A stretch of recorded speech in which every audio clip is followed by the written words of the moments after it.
Welcome to Fuck Fear with Christine Spratley. Living like a head in charge, the podcast where Christine says Fuck fear, questions everything, and takes bold action. Christine Spratley is a former professional boxer, nanny, and 29-plus year corporate warrior turned founder of HBIC Advisors, where she is a public speaker and coach. She's been saying Fuck fear her whole life, many times without even realizing it. So tune in, spread the word, and get ready, because this isn't about aging with grace. It's about aging with mischief, audacity, and having a damn good story to tell.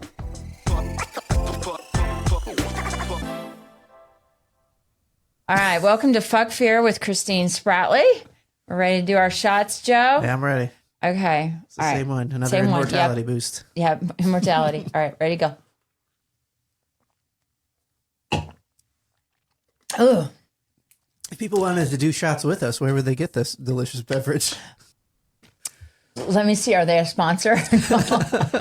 No, but you can be. And we'll do your shots as long as they're not alcoholic. Well, you could do the alcohol one. I'll stay into the non-alcoholic stuff. No, seriously, ladies and gentlemen. Actually, that's Juice Vibes. And no, they have not become sponsors yet. My mouth is still puckering. It was a strong one. That was a strong lemony one this morning. There's a lot of lemon in that one. Yeah, not as much pepper. My eyes, look at my eye, Joe. My left eye is just jacked. It won't open. I feel like I just ate a whole lemon. My left eye will not open. I'm sorry, ladies, gentlemen, everybody in between. I've got a malfunction happening in my left eye and my right brain. Oh, okay. Well, today, I am not excited about our podcast. No, I'm kidding. Actually, I always say that. Today is the day. Today is the day. Actually, I am. I'm getting ready to do kind of a little series. And basically, I came across this phrase. Actually, my counselor, my therapist brought it up to me. And we were talking about relationships and friendships, and just relationships is everything, not just romantic, but just everything. And really understanding what a relationship needs to be for me. And we were talking, and she says, well, it sounds like love. And I said, what? And she said, yeah, LUVE. And Joe, have you ever heard that? Love, LUVE? I mean, as the cutesy phrase, like misspelled on a T-shirt or something. Yeah. No, it's purposefully done that. Well, what this is it's an interesting concept, and it's not, from what I can tell and from what I've talked with her about, it's not a specific therapy or module or anything like that, but it stands for LUVE: listen, understand, validate, and empathize. Okay. And why this kind of matters, and where you might be kind of wherever you're listening at today, whether it be work, whether it be a romantic relationship, your spouse, your lover, your boyfriend, your auntie, your whoever, whether it be with your kids, whether it be with your besties, whether it be with the neighbor next door who you mows their lawn at 8 o'clock in the morning on a, Sunday morning, wherever. I think that it really, when she explained it to me, and then I started doing some reading and much thinking like I do, especially on my flight over, or actually flight home, I was thinking about it from Paris. This is really interesting because I think it allows people to have difficult conversations for me without losing my shit. And it also allows me to kind of not hold my ground, but not acquiesce my point of view sometimes, as much as it is just taking a break. It's like you're just going to sit and listen. You're going to understand, you're going to validate, and you're going to empathize. And what I like about it is it's a mashup of some of the kind of the people, and this is my own mashup. This is how I put it together. And again, if you haven't figured out by now, this is kind of my take on things. So no one's prescribed this to me, but to me, it pulls from Brene Brown's research on empathy, the Gottman's work on emotional attunement and relationships, which they're relationship therapy, and Simon Sinek, who I love, leadership principles around listening to understand, not to react. And then, you know me, I love sports, and one of my all-time favorites coach is John Wooden, and amazing, legendary UCLA coach. He modeled the communication long before any of the TED Talk stages and things like that. But it's a mashup of a lot of those principles, and you can use it on anything. So today, what your assignment is, when you get done with this, is pick one relationship, any relationship. Particularly one, I would challenge you to maybe pick one that I have a coffee mug for this one. Joe, I haven't sent it out yet, but it's one that says, how can I politely tell somebody I want to hit them upside the head with a brick? You know? So maybe a relationship where you're like, oh my God, they're opening their mouth again. And just try it. I'm really curious to see what feedback you get. And Joe, I'm really curious to see, not that you have any of these relationships, definitely not with me or your wife or your kid or your girls, because I know she's getting ready to go to college, but you know, in different relationships, try it. So L, listen. Sounds good, right? Sounds easy, but we've all heard of active listening, but it's listening to understand, not to respond. And there's a great, and this will be following up, because what I'm going to do is I'm going to go through this today, and then I'm going to go through each one of these in an individual segment, because each one of them are kind of stand on their own, and you can literally get so much out of, you know, just the listening part. So when I go and I listen, but I don't listen to respond. And there's this great talk out there, and it's by Michael Bungay Stainer. And I don't know if it's Stainer or Stanner, Staner, Stanner probably. And it came out, I think I can't remember when it came out, but it's a TED Talk of his. And I think it was 2020 it came out. And I remember watching this when I was going through coaching, and it's called The Advice Monster. And we'll get into listening, and I'll go through that. But if you haven't heard of it or seen it, watch it. It's on YouTube. But it's great. And it's all about how we get in there. And as soon as you start talking, I am diagnosing and prescribing. I am giving you my answer, my thoughts, advice. And I'm not listening to really understand. And I've tried really hard since becoming a coach, because again, I thought coaching when I first started was about giving advice, and it's not at all. But I had to start listening to understand. And not understand as in it needs to make sense. What you're telling me needs to make sense to me, which will take us into the next one.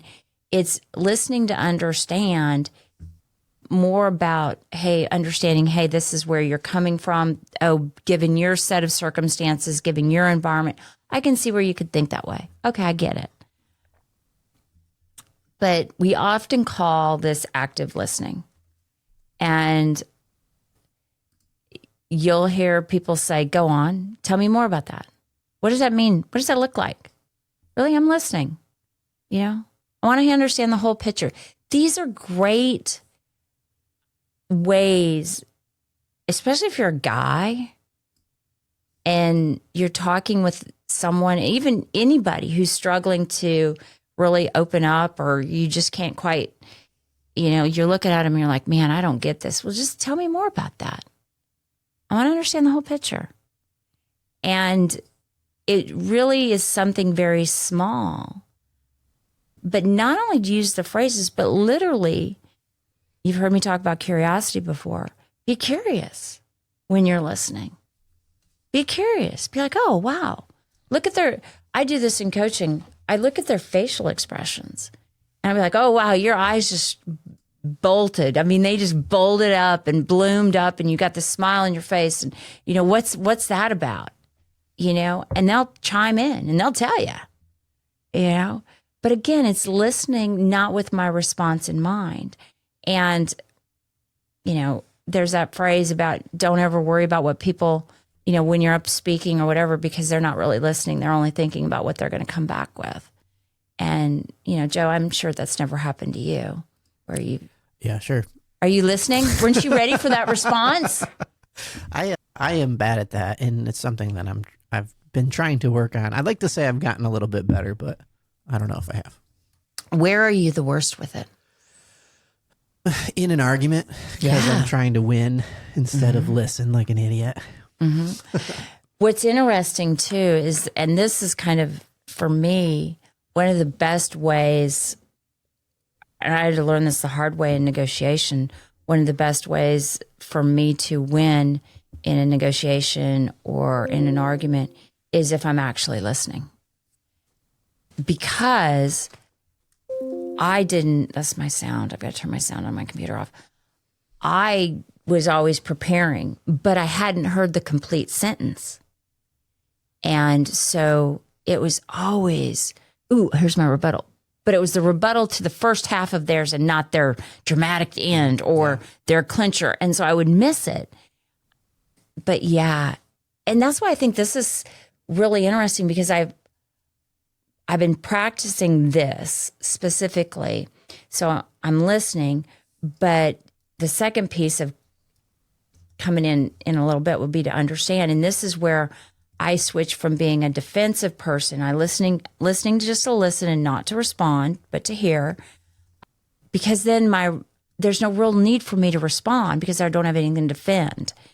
And I'll kick off understand in a second, but one of the things that I thought I really liked about this is John Wooden's quote about if you want to be heard, listen if you want to be heard. And I think that is also, I've learned in negotiations and also in relationships, that if I really want people on the other side of the table to take me seriously, the best thing I can do is to stop talking and to listen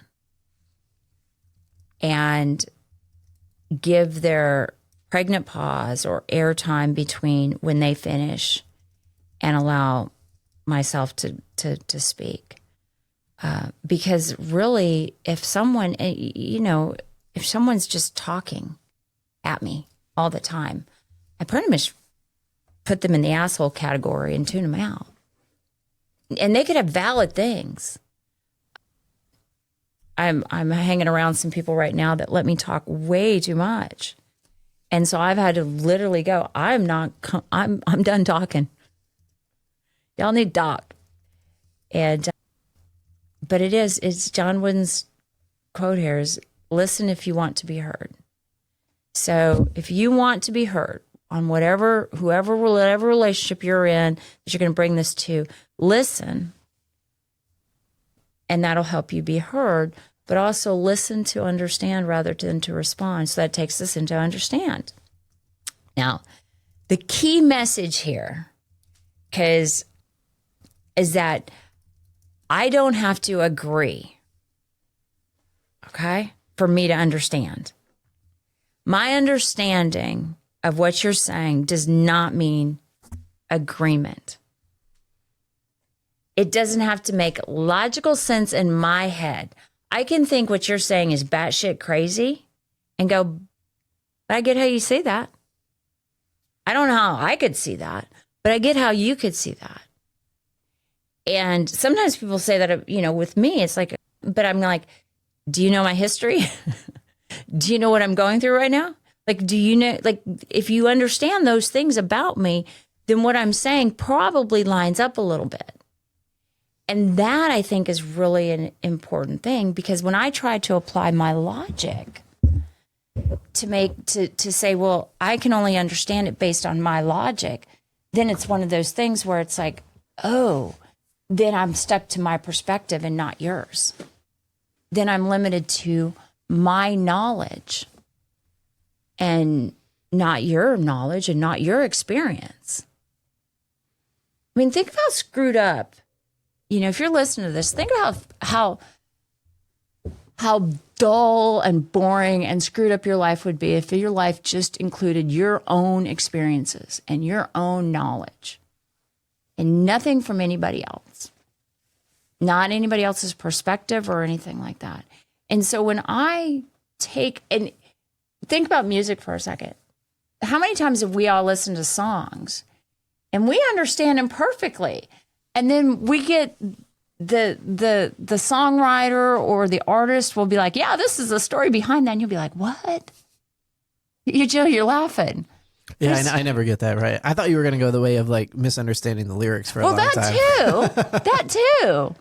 But it makes sense to us, right? It makes sense to me. And therefore it is that way until you learn and go, oh, that wasn't those weren't the words. Oh, that wasn't what they meant by using those words. And again, I don't have to agree with you. And this is the part for me where I have the opportunity to stop defending my point of view when I listen to understand, and then I go into understand. And I start to go, okay, where are you coming from? Like, how did you get here? How does 2 + 2 = 7? What?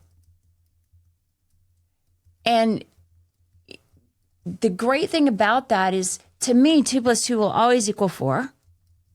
Okay? And so I don't need to tell you that it equals 4. Like yes, there are times when you're like, well, I'm going to argue this point or something. But if I'm listening to understand, even if I'm trying to understand how you got 7, it's kind of like show your math when you're a little kid, and you show your math and they can go, oh, this is here. Now walk you through that again. Like, I know it's new math and all that, which was so hard. I can't even imagine the math that they have now and I was never good with math because I was dyslexic with numbers and I was just jumbling in my head.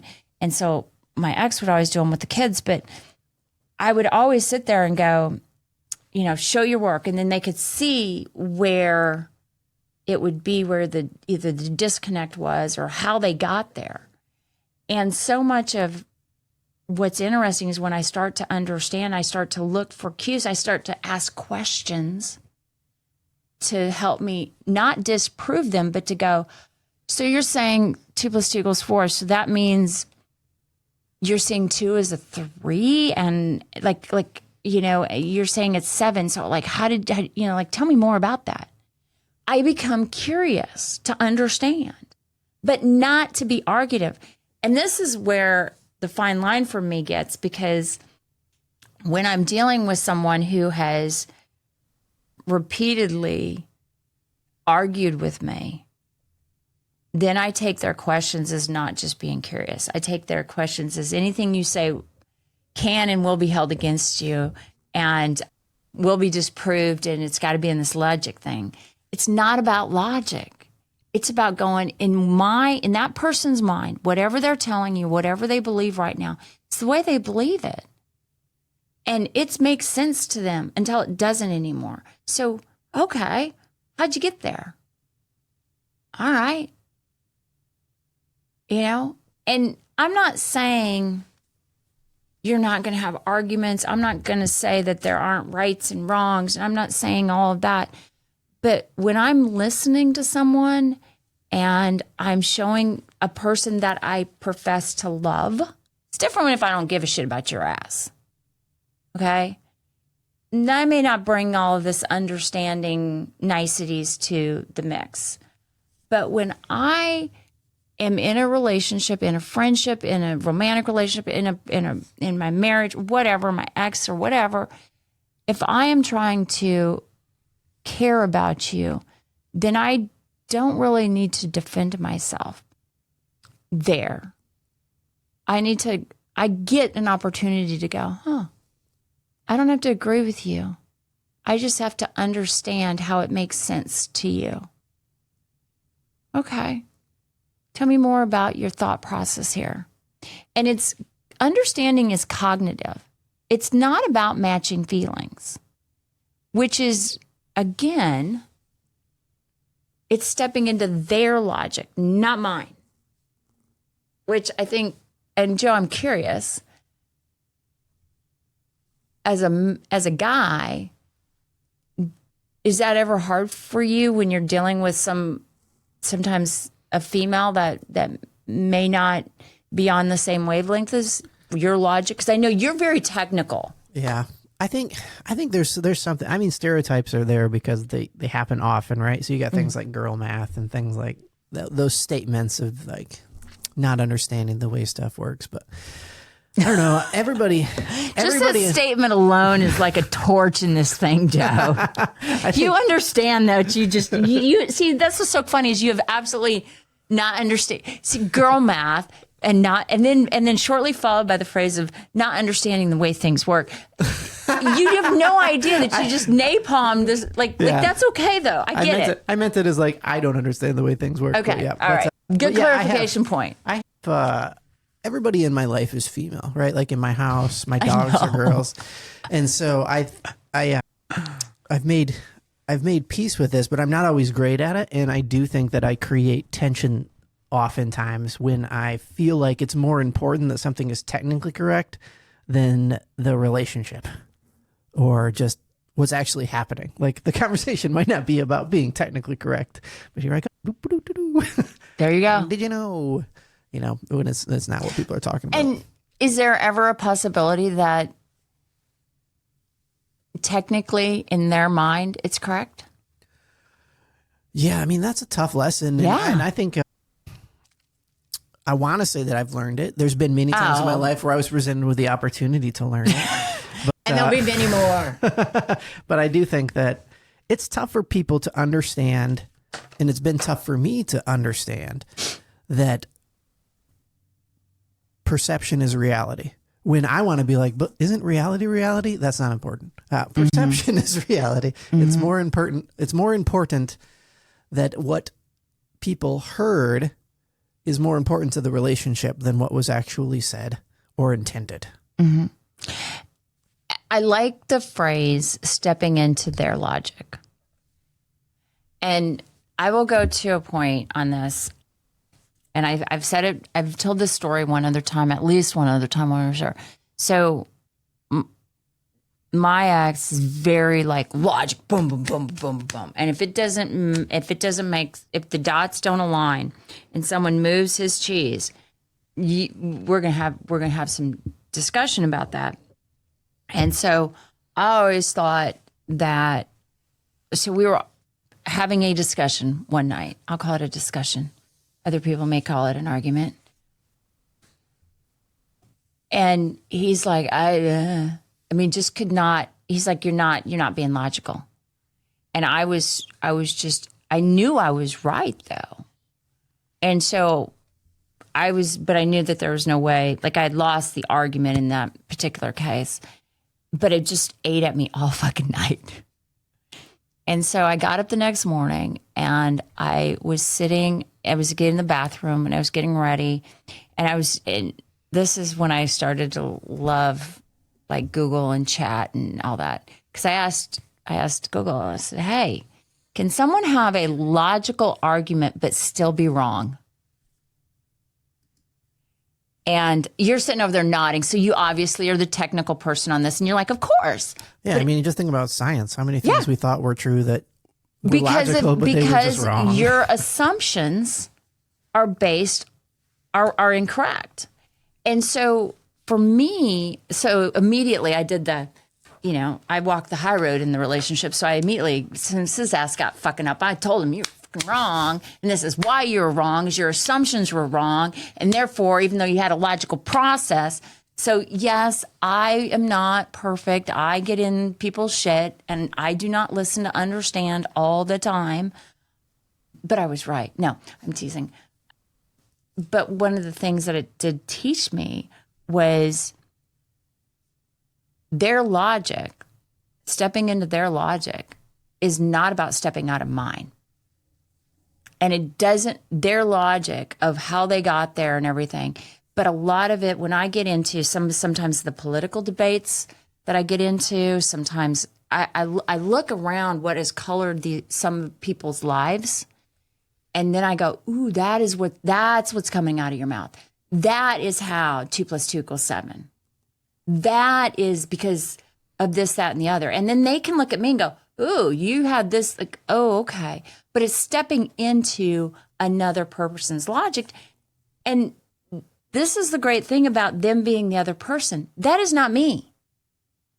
So by me going, yeah, I see that your logic's there, it doesn't mean that my logic or the way that I see them or the technical aspects of it that I believe are true are any less true. And I think we come into a hard point sometimes when it's like, and again, this is just me. I am no altruistic saint. You guys, you know me by now, Joe. Sometimes I'm like, yeah, I'm stepping into your logic. I can see where you came to go that. And maybe you need to go get some therapy. Maybe you should drink a little bit more or less. I'm not, I don't say all those things sometimes, but usually it goes, oh, I can see how you think that. Yeah, you're fucked up, but I can see that. I don't say that all the time. But again, it gives me the ability to go, oh, I get it. I get how you got there. And so it could be like, an example of this was recently I had an interaction with a friend of mine and things just went sideways real quick. And I'm sitting here just racking my brain going, that is not how this played out. Like I did not intend that. Like, and I kept going, hey, I didn't mean to do that. And they were like, yeah, you did. Like, this is what you said. And I was like, I mean, everything in my body was like, I didn't fucking say that. And so what I did was I was preparing for this. I was like, fuck, now I got to practice what I preach. So I was like, all right, how do I get to where she's at? And so I took a step back and I was like, all right, this was the situation. What am I not picking up that she's picking up on? What does not matter to me that matters to her in that situation? When I said this, what was my tone? Who was in the room? And there happened to be a person in the room that is never around her and I. And so I basically had said some things that I may have been in private between us two that no big deal. But since there was a new person into this room, and the room I could see where she could feel extremely exposed and where my words were very cutting and very mean. And then that was a really hard pill for me to swallow, because then that means I was kind of an ass without trying to be an ass, And it's easier for me to say I'm sorry when I meant to hurt you. It's hard for me to go, then you just gotta let them be mad and go, yeah, I fucked up, sorry, my bad. Ouch. But that's when I get the opportunity to go, maybe what the situation around me is not how everybody experiences it. And I think that is also what's really amazing, is that we all come from our own experiences, our own environments, and we're bumping around here. You hear me say a lot of times, life's a contact sport, put on your pads and play. And we're just kind of bumping around in our own ignorance. And this is a good time for me when I'm in the you stage. It's not the O of the love, it's the you, the understanding stage. Oh, I see how you got there. I see how that could make you think, feel, say, do, whatever that way. Now, there are some things that I just don't get. I don't. But very few of those times are those with am I in a relationship with somebody where I go, ooh, yeah, I don't get that at all. Now, there have been times in relationships where I've been like, ooh, I get where you're at. I get that logic for you. I get that. I don't want to be in a relationship anymore with you. But again, it's this opportunity for me to step into their logic and not mine. And then I don't have to defend mine. I just get to go, okay, how do I make this right? What do you want me to do? Great leadership doesn't start with a title. It starts with bold action. Christine Spratley works with high-performing teams that include anything from boards, councils, and project teams to cut through the noise, craft clear strategies, and most importantly, implement them. No fluff, no endless planning cycles, just real, fearless execution. With humor, practical insights, and a fearless approach, after working with Christine, leaders will step up, take action, and make shit happen. Book her now at christinespratley.com. So the next one is the V, the validate. And again, it's almost like I can't get to V if I don't have the understanding. Because the validation means that someone's feelings, because the understanding is the cognitive, I can see how you got there from here. And usually there's a feeling attached to how they got there or whence they're there. But it's the validation means that someone's feelings make sense based on their experience, even though you saw it differently. And I think this is the hardest for me when I really care about somebody. Because, and you talked about it a little bit earlier, Joe, is when I realize, I've gone from that cognitive state to that emotional state of, oh, wow, they really are hurt. I really pissed them off. I didn't have that experience at all. But this is how they've experienced it. And those feelings are valid. And my feeling of self-righteousness or my feeling of technically that's not correct, which usually comes from a wanting to be superior, even though I'm feeling inferior. Again, it's not about me. It's looking at someone I care about and going, okay. And I'm not talking about relationships that are abusive. I'm not talking about relationships where someone's just take, and never give you any air or breathing room or space. But I'm talking about the ones where you're like, yeah, this is worth some effort. This is worth, this person that I choose to care about is worth some effort. And this is the bridge. You're not crazy for feeling what you feel. And, you're not, like when I'm validating or saying that, I'm not saying whether they're right. And again, what I'm validating is that what they've felt is real to them. And again, this is different from understanding is more cognitive, validating is more on the emotional side of what they feel. And so it's like, and I think about all the times where I've known I wasn't maybe technically on point, but man, it sure hurt. And so I just wanted someone to validate like how I felt. Like, God, I can see how you felt that way. And that really must have sucked for you. That must really hurt. You're not crazy.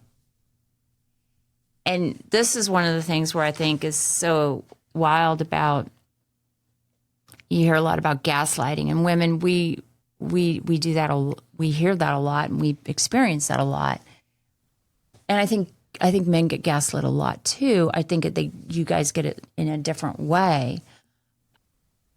But I think that it's the whole idea is that what I'm feeling, I shouldn't be.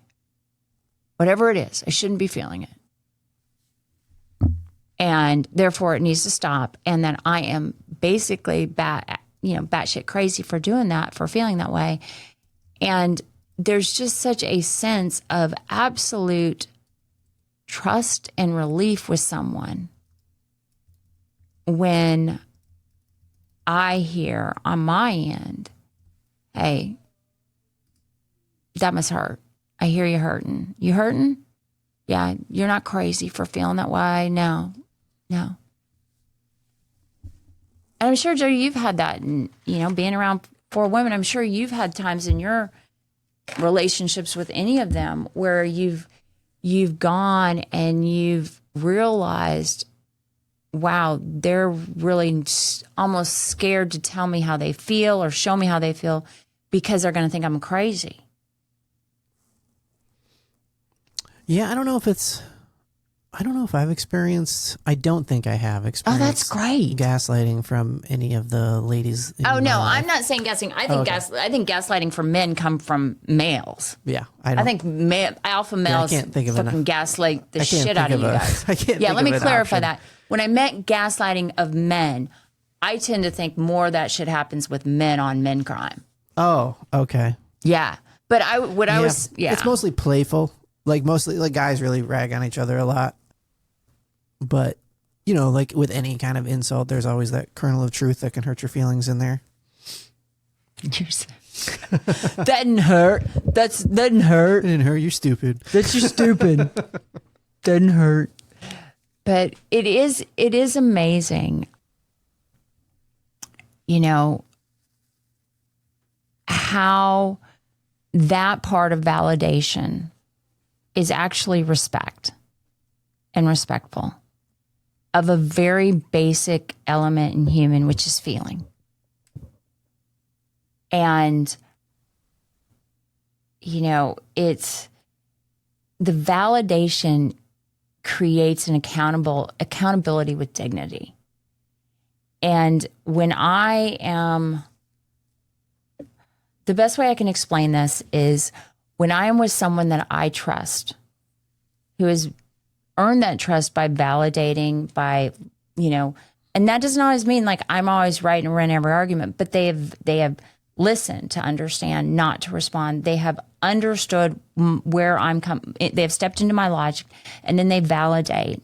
What has happened from that is I hold myself to a higher accountability of my emotional integrity, my logic, and also my ability to tell them I'm wrong. And it's an accountability with dignity where I don't feel like I have to defend. I get to just be me, who I am, and show up and go, ooh, my bad on that.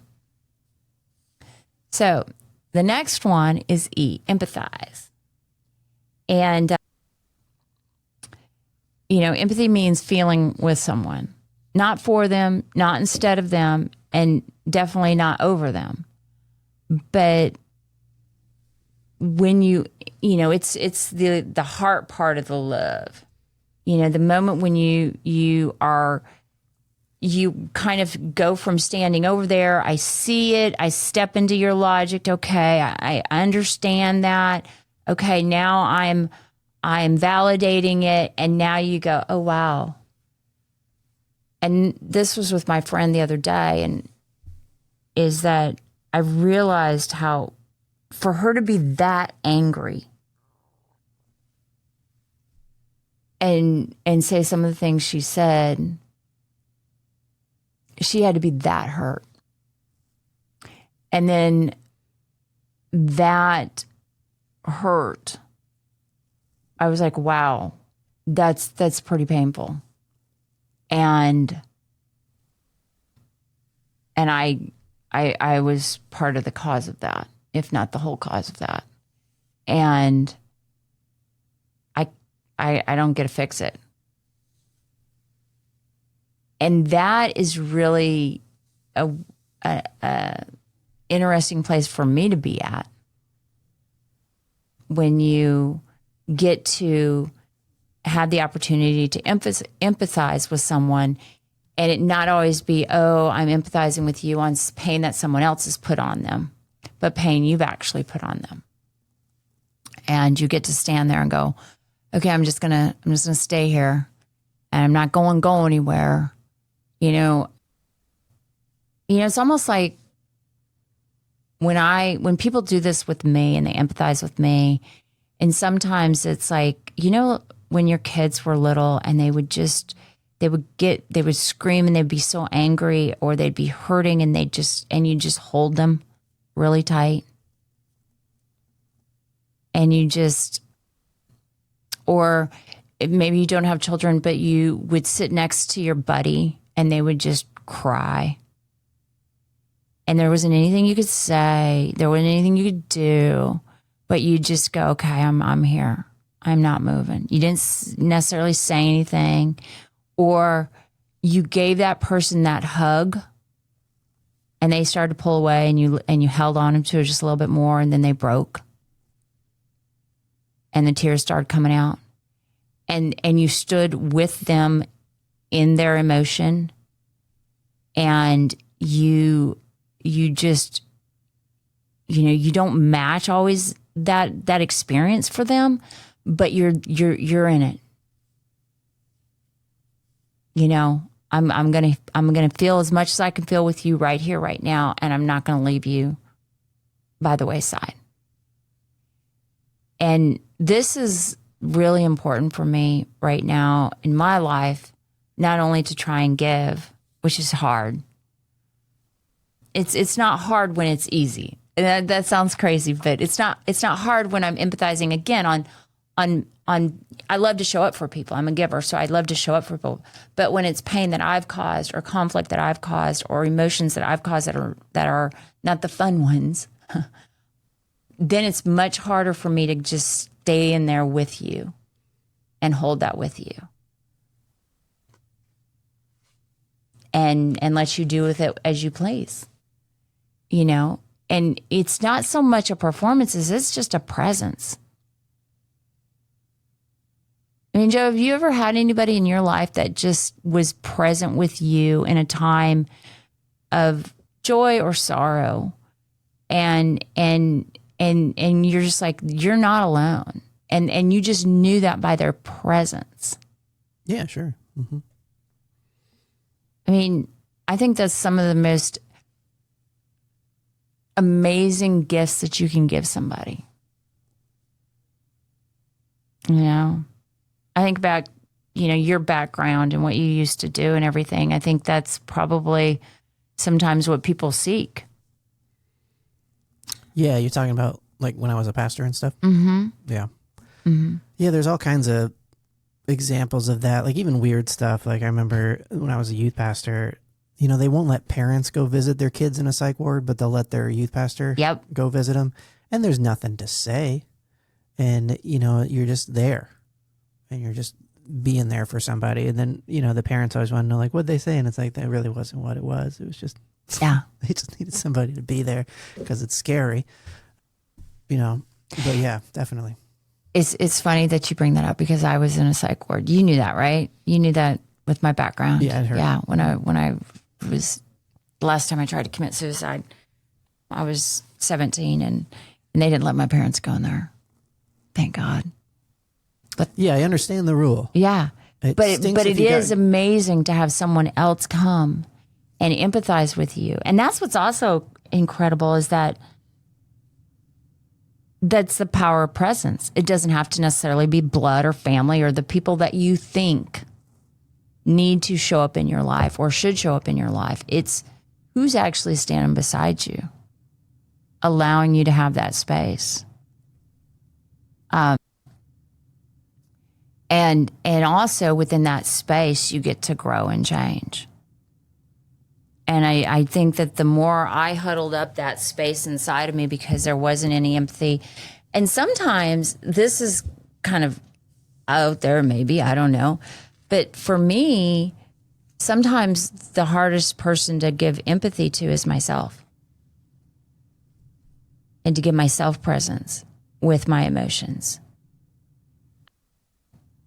And I've been dealing a lot, hear me out, guys. I've been dealing a lot with my back issues. And I moved last week. I flew from Paris to Raleigh. And then moved and just did way too much. And so yesterday when I went to PT, I kind of had just disassociated with my back.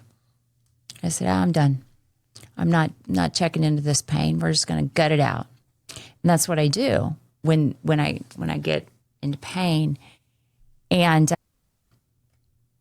I got into PT, and the lady, that Emily was, she's not, you've shut down your whole nervous system.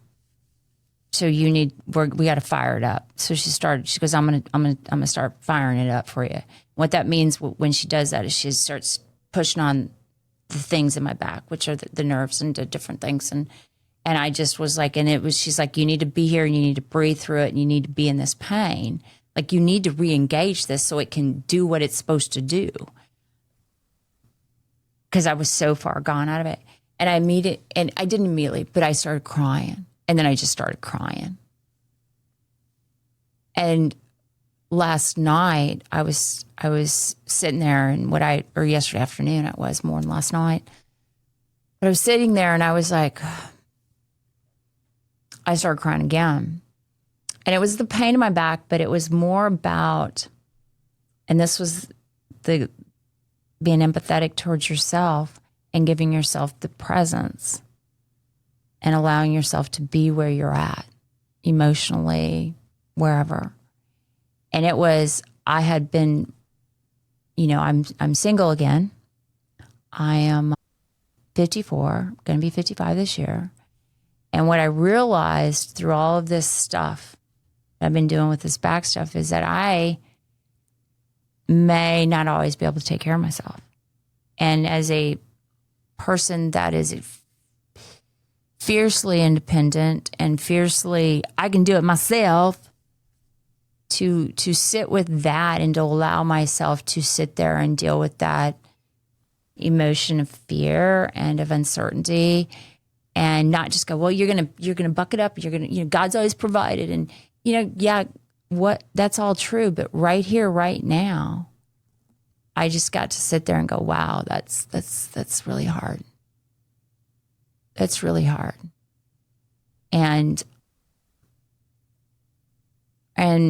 But I did. And then I was, I gave myself that presence. And I think, like I said, it's the hardest thing sometimes is to be present for myself and give myself empathy. And what I've also learned is the less empathy I have for myself, the less empathy I give to other people. Because if I don't tolerate the emotion in me, I don't like tolerating that shit in other people. Some of the most intolerable people I know, or let me turn this around. I am the most intolerant of people when I see the emotions in them that I can't stand in myself, or that I see as weak in myself. And that's a really interesting part for me to be honest about. I didn't really think I was going to tell you guys about that part. But I thought this was such a unique way to look at love. Because we talk about love, and you've heard me say love to me is an action. And it's not an emotion, it's an action. And when I put it in those terms, and it's listen without interrupting or fixing or to respond or to defend or to get my point across, it's the you instead of the L, it's the understand their version of the story and not just mine. But go, oh, that's how you got there? Oh, okay. And by doing that, it opens up so many different perspectives and points of view. And then to validate their emotional truth is their emotional truth, and it's what they're feeling. And we can say why, how, if, all that, but that's it. And then empathize that you see it, that they're there, that it's okay to be where they are emotionally with that. And, when I turn this into myself, and when we talk about, you can't love someone else until you love yourself. I mean, when's the last time you, the listener, has listened to yourself without responding, without fixing, without editing, without criticizing, without saying, well, that's just not the way we think. That's just stupid. Buck up, girl. Come on. Fix your lipstick and move on. When have I just said, okay, to myself, I'm going to understand where'd that crazy idea come from? Because I have a lot of crazy thoughts. I have a lot of crazy logic. And instead of going, okay, let's scoot that out of here, why don't we just go, okay, let's think, how'd you get there? And then go, it's okay to feel what you're feeling. For as long as it takes. And sometimes the presence to be there and validate is really hard to show yourself empathy.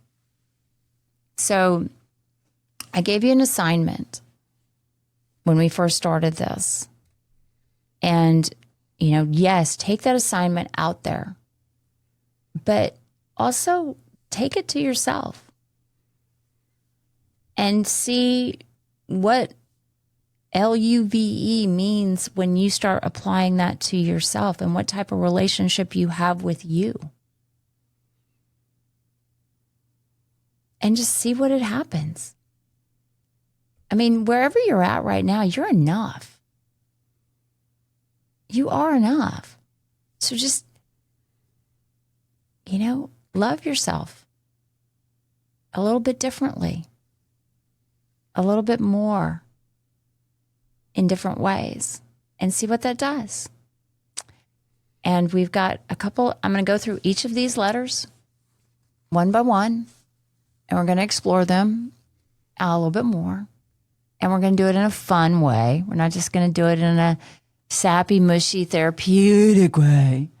But, I've got some oldies but goodies examples of my misdeeds and misfortunes. But until then, ladies, gentlemen, everyone in between, Tubbs. Thanks for tuning in to Fuck Fear with Christine Spratley. Living like a head in charge. Don't forget to subscribe, leave a review, tell her what topics you want to hear, and share this episode with someone who could use a pantry full of boldness in their life. Remember, life isn't about aging with grace. It's about aging with mischief, audacity, and having a damn good story to tell. So show up, take action, and keep saying F*** fear.